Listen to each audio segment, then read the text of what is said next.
Welcome back to the channel, guys. My name is Mike, this is my aviation channel, and in today's video I am at somewhere special. This video is following on from the Avro Museum, the Avro Heritage Museum, and we are at their secret storage location, and we've got a behind the scenes look into all the cool secret aircrafts that they've not got on display, or they can't fit on display in the main museum. So they've kindly let us in and have a look around to see what is in there. And guys, I've been told that there is some really cool things in here. So the building itself is an old CAE building, and CAE is Canadian Airlines, and this was one of their training facilities. So I imagine back, I guess in the 80s and 90s, it looks like an 80s built building. Back in the 80s and 90s, this building would have been buzzing with aircrew, pilots, and people training. They trained in flight simulators in here. They had cabins that they could train in. The facility itself looks really interesting, so I'll be interested to have a look around there and check all the offices and stuff we're going to be going through. So I'm going to do a full video. We're going to go into every single room in here that's got bits in, and have a look around. So guys, join me. We're going to go meet Ian in there, and we're going to have a look around.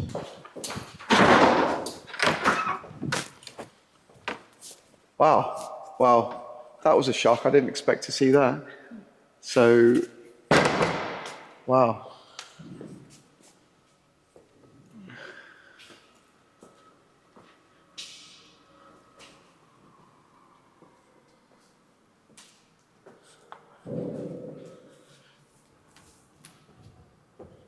So what, this isn't, I thought this was a, it's not, it's a, is this a test aeroplane now? Yep. This is the proof of concept? Yes, so, well, I'll just I thought it was a remove this Hunter when I first come in. So it looks very much like a Hunter, but it's not.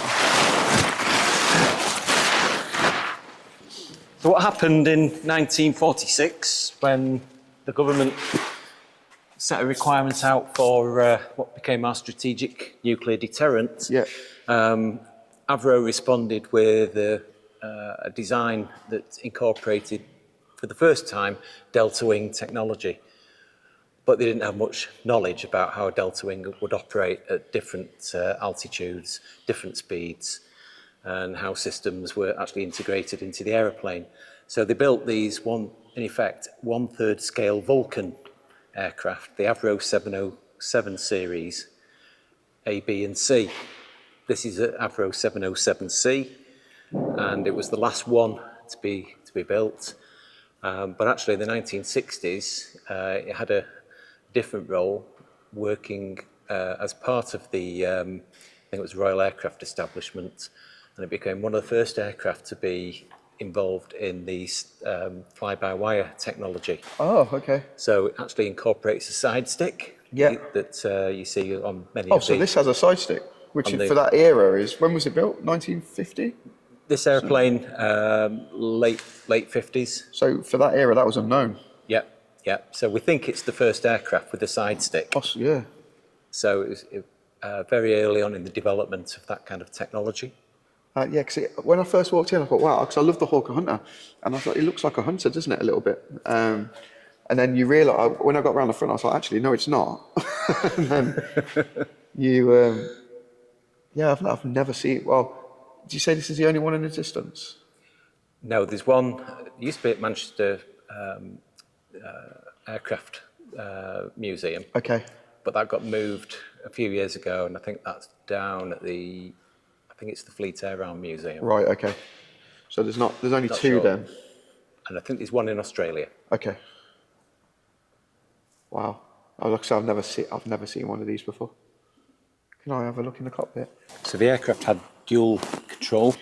Yeah. So one would be traditional controls, and the other would be the early fly-by-wire technology. So which one is the flight? In this one is yeah, it? I don't think it's not in it. What we're looking to do is replicate what they had. Right. Okay. It had been taken out. Okay. But we're talking with 3D printers and people like that. Yeah. To replicate it. Replicate it. So this guy in this seat, he'd be the guy that would be operating the fly-by-wire system. And obviously, No a dual, ejection seats either. no, dual redundancy. So you lose the fly-by-wire system, you can get back You've got on the wires. on the normal control system.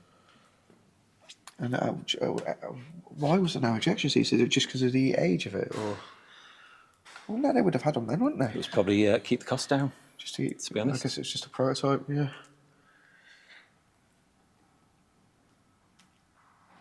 Yeah, it's very. I love this era of like aviation. It's just, it's the way it smells, the way it looks. It's just so cool. Yeah, yeah. And what's the plans? Where are you gonna do an extension? Planning on putting an extension? So we are planning a large extension to the museum, and this will be one of the an Avro Pride of Place display. Yeah, this is beautiful. This used to be on display at the RAF Midlands Museum, known as Cosford sometimes. Yeah. And they, a few years ago, gifted it to us. So are the wings, are they all aluminium, or is there, because there's canvas on there as well? Yeah, I think Is that's that just the tape covering? Yeah, it's just the speed tape. Just the speed tape. Yeah, it's beautiful, that. When we received it, it needed repaint, and a couple of our volunteers got involved. They were quite skilled at painting cars, so they had a go at this and made a cracking job of it. Yeah, they have done a really good job. Wow, I didn't expect to see that in the first room, so that's really cool. Feels like you're in an abandoned top secret facility as well, doesn't it? It's got that feeling to it. It certainly does. Like you shouldn't be here, sort of thing.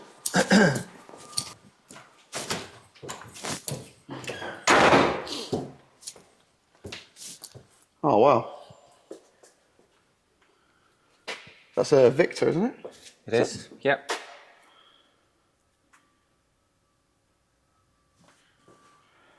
No. Oh, they're not real. The ones you saw in the bomb bay of the Vulcan, Yeah. are the same as these. Oh, okay. Made So by they're the made out of volunteers. fiberglass, or? And these will get positioned under the Vulcan as part of the display. Yeah, they're really cool.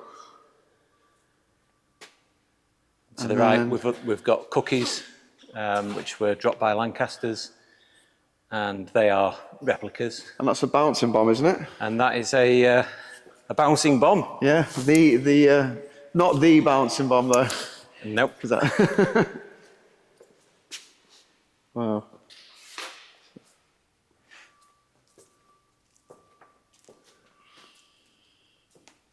And one of the, I guess, So the bomb. oh, with the bombs, rack. Yeah. Probably not big enough to tow the Vulcan. Yeah, yeah. And the fire engine. It's a Green Goddess. Oh, wait, was this one of the original Green Goddesses from the base here? No. Oh no. Okay. It's just one of our volunteers. Oh, okay. He runs it occasionally, and he puts so much effort in. He stores it here. Yeah, that looks nice. That does. Yeah. And what's? Well, that's what we used to use for people getting in our Lancaster in the museum. In the museum, But we don't use it anymore. This is interesting. Yeah. So you have to give me a hand. Take this off, and then put it back on in a bit.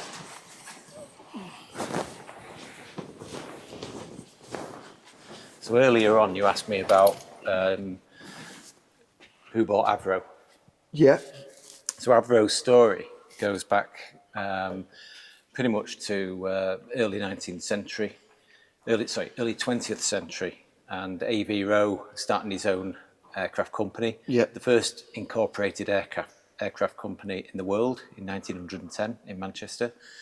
And by the end of the First World War, the company has really grown well, managed to build many, pretty much Avro 504 aircraft.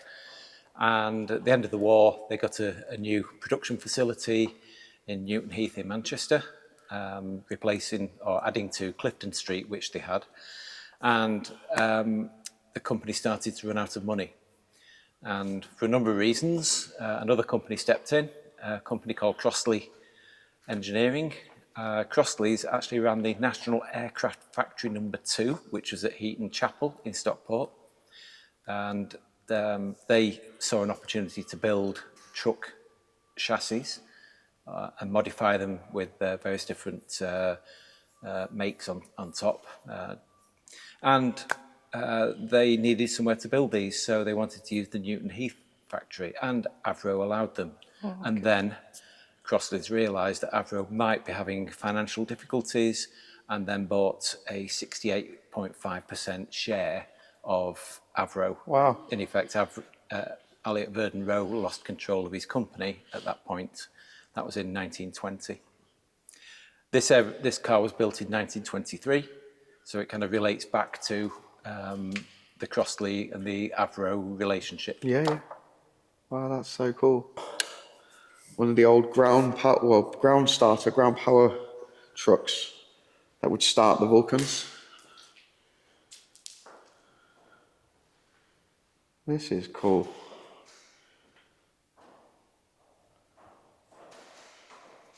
And is this is all original, like all the decals on it, I guess? I'm not sure.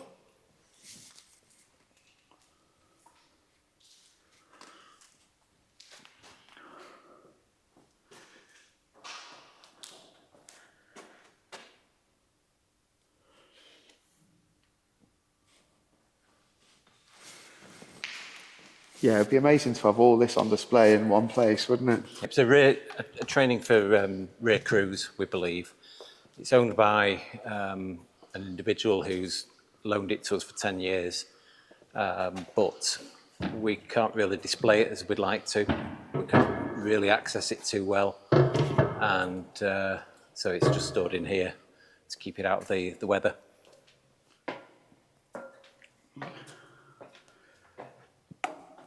I can't really see it. Such a strange looking aircraft, wasn't it? Yeah.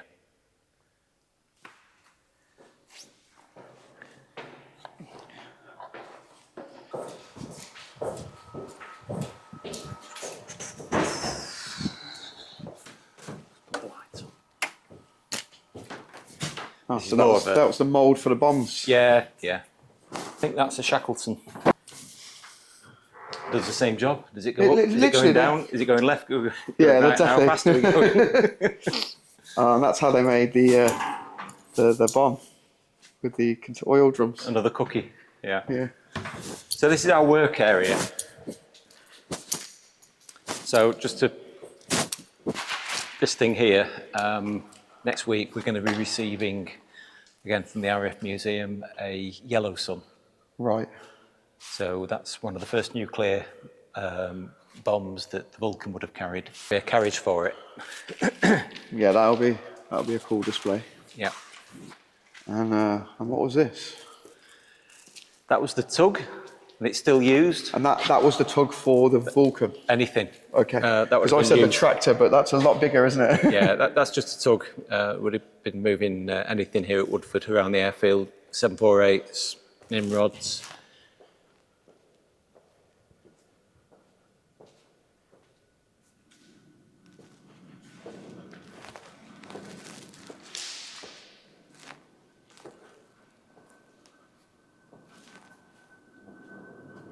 Is a replica of the Row 1 biplane.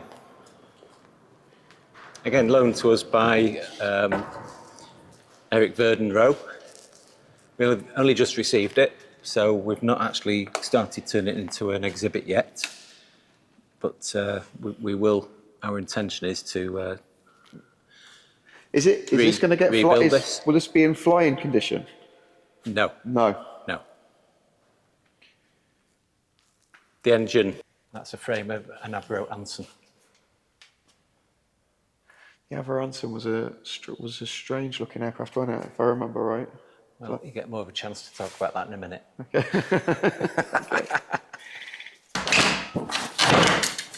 Just find the light switch. I can never remember where it is. They're always on different sides. Here we go. That's an engine that some of our guys are working on. Okay. But we won't cover it. Yeah, okay. But in here we do have an Avro Anson. Oh, here we go. Yeah, it's an ugly looking aircraft, this. When's this? About 1940s? Yes. Late 30s? Well, mid-30s, the Anson. Originally designed for Imperial Airways, Yeah. for running UK to pretty much South Africa in comfort of the time, but then taken as an aeroplane for the Fleet Air Arm in the early part of the Second World War, because the visibility out of the aeroplane was really good for coastal reconnaissance. Fairly quickly taken over by other aircraft such as the Short Sunderland with air offensive capabilities, and the Ansons then became the number one training aircraft for multi-engine pilots. Right. So if you were going on to fly a Lancaster or something like that, Lancaster, Halifax, you'd have gone in one of these. You would have been training on one of these. This is cool. Imagine just, so you're saying they used to fly from the UK to South Africa in this? Yeah. Imagine going in this to South Africa. How long the flight would be, I don't know. You're talking hours, aren't you? Yeah, yeah. A lot quicker than going by boat, though. Hours and hours. You're going to be flying low because you're not going to be at 30,000 feet. You'll be in the weather. You'll be low and in the weather. Like, I imagine they flew at what? It's not pressure cabin. There's no pressure in the cabin, so No. 10,000 feet max. Probably, yeah, yeah. So you'd be able to look out the window and you'd see the ocean beneath you, all the weather, all the clouds. What an experience that would have been to fly on one of these. I wonder what the success rate was like. I wonder if they lost any Don't know. on them sort of journeys. Yeah. If anybody knows, put it in the comments down below. But that going on one of these over the Atlantic Ocean would have just, well, would it be the Atlantic? Yeah, it would just be a experience and adventure in itself, wouldn't it? It's just made of, I guess it's just a thing, isn't it? It's just canvas. That's all it is. And a bit of aluminium on the wings. Yep. Yeah. So that's just wooden struts, probably, or No, big metal. tubular steel or something. Yeah, tubular steel.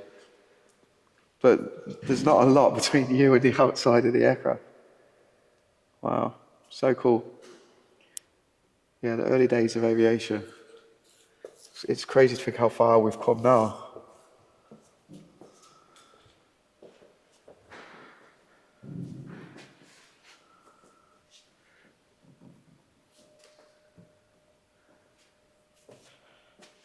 Trim tab.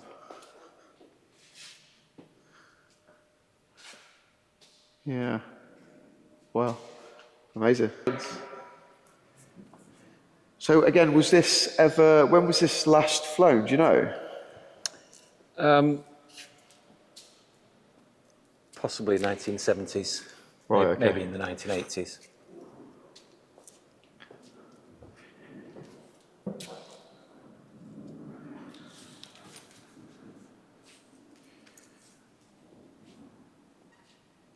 Anything about the Avro cart or the vertical takeoff and landing stuff that Avro was working on in the 60s? So you got anything That here? was Avro Canada, wasn't it? Was it Avro Canada? Did they not do anything? Well, I know Avro. Well, we worked on it as well because, like I said, my next door neighbour was part of that program, and he was working here on them projects. Yeah. But was there anything? Do you know anything about that? If there was anything? I don't think we've had to dig into the archive around that. It's really interesting. But we've had to dig into something else, right? Which was like, bloody hell, didn't realise that was happening. So back end of the Apollo program, when the Americans were thinking about replacing Apollo with the space shuttle, they spoke to Hawker Siddeley, and Hawker Siddeley engaged with them through the government. And we think, looking at the documents we've actually read, a lot of what the space shuttle design teams were looking at, and that was the likes of Boeing and the Douglas Corporation, I think. And it was all around the wing form of the Vulcan. And you think about the space shuttle, not dissimilar. No. In the long term, over 5 years, Hawker Siddeley didn't pick up the kind of work they thought they might have picked up out of the space shuttle. And things moved on. Wow. We're going to do an exhibition, a pop-up exhibition, probably next year around. Sorry, after you. Around our involvement with America. Yeah. Which actually could pick up the Canada thing as well. Yeah, that would be interested to do anything on that if you find anything out about it. Yeah.